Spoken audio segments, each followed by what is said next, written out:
नमस्कार दोस्तों, आज फिर आपका स्वागत है क्राउन इमिग्रेशन के यूट्यूब चैनल पर। तो आज की जो वीडियो है ये है कि हम अपने गुड कंसल्टेंट की सिलेक्शन कैसे करें।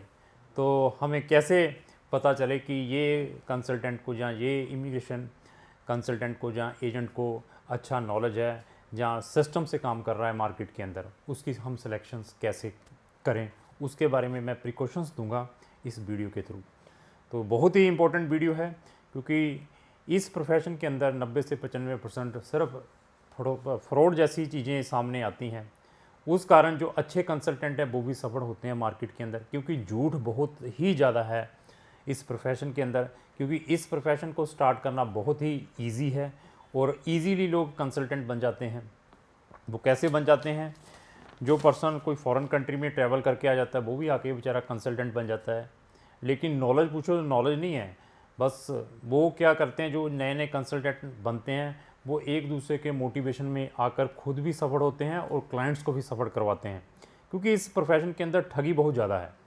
तो पता तो होता नहीं नए बंदे को, जो एक्सपीरियंस लोग होते हैं जिन्होंने इस इंडस्ट्रीज़ में अपना टाइम सेक्रीफाइस किया है, स्पेंड किया, को उनको अच्छा नॉलेज रहता है। उनको मालूम है कि हमने क्या क्या प्रिकॉशंस लेने हैं before sending any profile to any university, या कोई भी प्रोफाइल एम्बेसीज में डालने से पहले क्या क्या डॉक्यूमेंट लगाने हैं, क्या क्या प्रिकॉशंस लेने हैं। तो आज की वीडियो में हम ये सारी चीज़ें कवर करेंगे। और इसके अलावा और कंसल्टेंट कौन बनते हैं इजीली, क्योंकि प्रोफेशन स्टार्ट करना बहुत ईजी है। तो वो लोग बनते हैं जो, जैसे हमारे पास कोई स्टाफ काम कर रहा है, हम पिछले 12-14 साल से काम कर रहे हैं। करने के बाद जो स्टाफ है उसको लगता है कि यार ये तो बहुत ही ईजी काम है। 6 महीने साल का एक्सपीरियंस लेने के बाद अपनी ट्राई करता है। ट्राई करने के बाद फिर सक्सेस नहीं हो पाता। मैं ये नहीं कहता कि सारे फेलियर हो जाते हैं। अगर आपके अंदर ऑनेस्टी है तो आप 100% इस प्रोफेशन में सक्सेस हो सकते हैं। और सक्सेस वही हो सकता है जिसको इस प्रोफेशन में खुद काम आता है। जो पर्सन किसी के ऊपर डिपेंड है वो इस प्रोफेशन में डेफिनेटली सफल होगा। उसको काफ़ी नुकसान हो सकता है जिसको इस प्रोफेशन के अंदर खुद को नॉलेज नहीं है। जो एक दूसरे की सुनी सुनाई बातों के ऊपर, मोटिवेशंस के ऊपर आता है, वो ऑलवेज इस प्रोफेशन के अंदर सफल होता है। तो हम आते हैं अपने टॉपिक के ऊपर कि हम एक गुड कंसल्टेंट की सिलेक्शन कैसे करें। तो उसके बारे में हम डिस्कस करेंगे। फ्रॉड तो बहुत ही ज़्यादा है, पर्सन को पता नहीं लगता।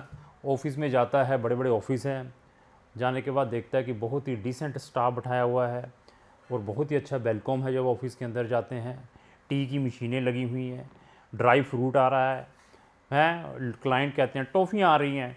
क्लाइंट कहता है कि देखो यार कितनी मौज है, कितना बढ़िया ऑफिस है। सबसे पहले किसी भी ऑफिस में जाना है, सबसे पहले उस पर्सन की आप स्टैंडिंग चेक करें कि वो कितने साल से इस प्रोफेशन के अंदर वर्क कर रहा है। उसकी स्टैंडिंग कहाँ से चेक हो सकती है? उसके लाइसेंस से चेक हो सकती है, उसकी वेबसाइट से चेक हो सकती है। एटलीस्ट उसका ये भी चेक करूँ क्या उसके ऑफिस के अंदर कोई लैंडलाइन नंबर भी लगे हुए हैं कि नहीं, सिर्फ सारा काम मोबाइलों के ऊपर हो रहा है। क्योंकि इस प्रोफेशन के अंदर ठगियाँ ऐसी होती है तो बंदे को समझ नहीं लगता कि यार बंदा आज तो बैठा हुआ था, कल दुकान बंद है, ताले लग गए हैं, तो समझ नहीं लग पाता। तो ये चीज़ें ज़रूर चेक करनी है। लाइसेंस कहाँ से चेक कर सकते हैं? जो आपका कंसर्न डिप्टी कमिश्नर है उसकी वेबसाइट पर जाकर आप कंसल्टेंट का लाइसेंस चेक कर सकते हैं कि वेदर ही इज़ मतलब एक्टिव, वो वहाँ पर रजिस्टर्ड कंसल्टेंट है या नहीं है। उसके बाद आप गूगल में कंपनी का नाम डालते हैं तो उसके बाद भी कंपनी के क्रेडेंशियल सामने आपको दिखाई दे सकते हैं। इस प्रोफेशन के अंदर जो लोग 100% की गारंटी वर्ड यूज़ करते हैं वहाँ पर भी आप लेकर चलिए कोई ना कोई लोचा है। क्योंकि जो वीज़ा है वो एम्बेसी ने देना है, मैंने नहीं देना। मैं जितनी बढ़िया भी वीडियो बनाता रहूँ, जो मर्जी चीज़ करता रहूँ, जहाँ पर आपको मोटिवेशन दिया जाता है वीज़ा के लिए, तो वहाँ पर ये समझ लेना कि अभी आपको कोई ना कोई प्रॉब्लम आने वाली है।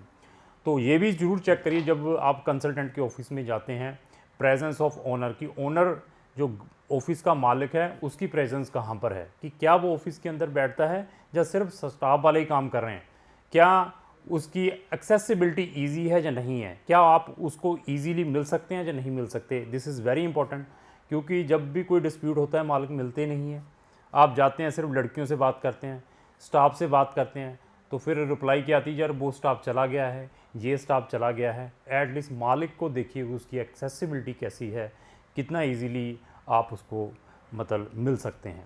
दूसरी चीज़, एटलीस्ट जब ऑफिस में जाते हैं, 2-4 जो उनके स्टाफ है उनके ओपिनियन लीजिए, वो आपको किस टाइप की कंसल्टेंसी प्रोवाइड करते हैं।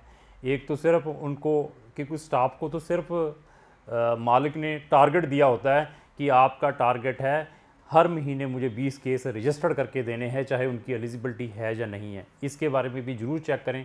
2-3 जो उनके स्टाफ हैं उनके नंबर ले लीजिए, उनसे डिस्कशन कर लीजिए फ़ोन के ऊपर, फिर आपको वो आइडिया दे भी सकते हैं, क्योंकि कई स्टाफ बहुत ही ज़्यादा ऑनेस्ट होते हैं। तो इसके अलावा और क्या है कि जब आप ऑफिस में आते हैं, आने के बाद एटलीस्ट ऑफिस के बाहर खड़े होकर देखिए कितने लोग उसके ऑफिस में जा रहे हैं या कितने लोग आ रहे हैं, उनसे मिलिए, उनका भी ओपिनियन लीजिए। क्या उनके केस ऑलरेडी रजिस्टर्ड हैं वहाँ पर, जहाँ वो ऑलरेडी बेचारा चीटेड है, अपना रिफंड मांग रहा है, जहाँ उसको भी टोपियाँ पहनाई जा रही है, उससे आपको अंदाज़ा हो सकता है। इसी तरीके से जो ऑफिस में आप जा रहे हैं, उसके जो उसके नेबर है, जहाँ से उसकी चाय आती है, जहाँ उसके साथ में लगी हुई दुकान है, उससे पूछिए, उसका भी ओपिनियन ले लीजिए, क्योंकि लाखों का काम है। वो हमने ओपिनियन नहीं लेना, आपने क्या देखना है, गारंटी वर्ड देखना है, जहाँ all the payment after visa देखनी है। और आपने यही चीज़ें चेक कर देखने के मोटिवेशन में आने के बाद आप इमीडिएटली केस रजिस्टर्ड करने की कोशिश करते हैं। जो कंसल्टेंट आपको ये मोटिवेशन देते हैं पाथवे वाला, किसी भी कंट्री से किसी भी कंट्री में भेजने के लिए, वहाँ पर भी लोचा है। ये चीज़ें आपने चेक करनी है before registering your case with any consultant, क्योंकि इस प्रोफेशन के अंदर मोटिवेशन बहुत ही ज़्यादा है और अगर आउटपुट पूछें वो बहुत ही निग्लिजिबल है। जो कंसल्टेंट आपको सिर्फ पासपोर्ट के ऊपर या फ़ोटो के ऊपर 100% गारंटी दे रहे हैं फर्स्ट वर्ल्ड कंट्रीज़ की, जैसे शेंगन कंट्रीज़ की है या यूके की है या ऑस्ट्रेलिया या न्यूजीलैंड की है, तो वो कंसल्टेंट आपको 100% चीट करेंगे, क्योंकि गलत डॉक्यूमेंट लगाकर आपके वीज़ाज़ अप्लाई करने की कोशिश करेंगे। उनको मालूम है कि अगर मैं ऐसे 20 केसेस डालता हूँ, अगर एक को वीज़ा मिल भी जाता है तो उसने उसके 15-20 लाख रुपए ले ही लेना है। तो कोई भी पेमेंट देने से पहले प्रॉपर लीगल एग्रीमेंट करें, हो सके तो पेमेंट बैंक में देने की कोशिश करें, जो टैक्स है व्हाट्सएवर वो कंपनी को पे करें, ताकि कल आपकी कोई लिटिगेशन पड़ती भी है उस पार्टी के साथ, आपके पास वो लीगल डॉक्यूमेंट हों। तो किसी भी कंपनी में जब आप केस रजिस्टर्ड करते हैं तो उसकी वेबसाइट पर विज़िट करिए, उसके सोशल मीडिया के ऊपर विज़िट करिए, उसके एटलीस्ट कमेंट्स पढ़िए, उसके रिव्यू पढ़िए उनके सोशल मीडिया के ऊपर, that is also very important. तो ये तो मैं कहता नहीं हूँ कि 5 में से 5 रिव्यू उसके पॉजिटिव होने चाहिए, क्योंकि कोई भी पर्सन, मतलब कोई भी, जैसे हमारे हमारी जो फिंगर्स है वो भी इक्वल नहीं है, तो एटलीस्ट उसका जो रिव्यू है वो एटलीस्ट 3.5 और 4 तक का हो, तो that is the good consultant. ये नहीं है कि आपने सिर्फ वीडियो देख ली चले गए वहाँ पर, जी वो तो बंदा सिर्फ वीज़े दिखा रहा है। जो लोग आपको वीज़ाज़ दिखाते हैं बार बार, ऑफिस में जाने के बाद वीज़े डिस्प्ले हो रहे हैं, बड़े बड़े वीज़े लगाए हैं, वहाँ पर भी लोचा है, क्योंकि ये चीज़ें मोटिवेशन वाली हैं इस प्रोफेशन के अंदर। इवन मैंने जैसे ये चीज़ें बताई हैं, इवन अगर आपने किसी भी कंट्री में वीज़ा अप्लाई करने जा रहे हैं, जैसे पोलैंड की बड़ी ऐड आती है, आप माल्टा की बड़ी ऐड आती है, आप ऐसी चीज़ों में मोटिवेट हो जाते हो, तो इन कंट्रीज़ की रिजेक्शन रेट भी मेजॉरिटी ऑफ है। मैं तो बार बार आपको रिपीट करता रहता हूँ। ऐसी अगर आपने रिजेक्शन भी चेक करनी है तो आप एटलीस्ट दिल्ली का किराया खर्च के इन एम्बेसीज़ के आगे खड़े होकर देखिए, 2 दिन 3 दिन आपको पता चल जाएगा कि मेजॉरिटी ऑफ यहाँ से रिजेक्शंस आ रही हैं, तो उसके बाद अपना डिसीज़न लें। तो ऐसे चीज़ें आपने चेक करने के बाद अपने कंसल्टेंट को सेलेक्ट करना है। तो अगर आपका किसी भी टाइप का कोई वीज़ा अप्लाई करना है, आइदर वो स्टूडेंट है या टूरिस्ट है या इन्वेस्टमेंट है या फैमिली रियूनियन है, तो आप क्राउन इमिग्रेशन का भी ओपिनियन ले सकते हैं। तो ऑलवेज़ हम डेली एक इन्फॉर्मेटिव वीडियोस अपने चैनल के ऊपर डालते हैं। हमारे चैनल के ऊपर कम से कम 1000 वीडियोस हैं। All the videos are informative. उनको भी वॉच करना चाहते हैं तो हमारे चैनल को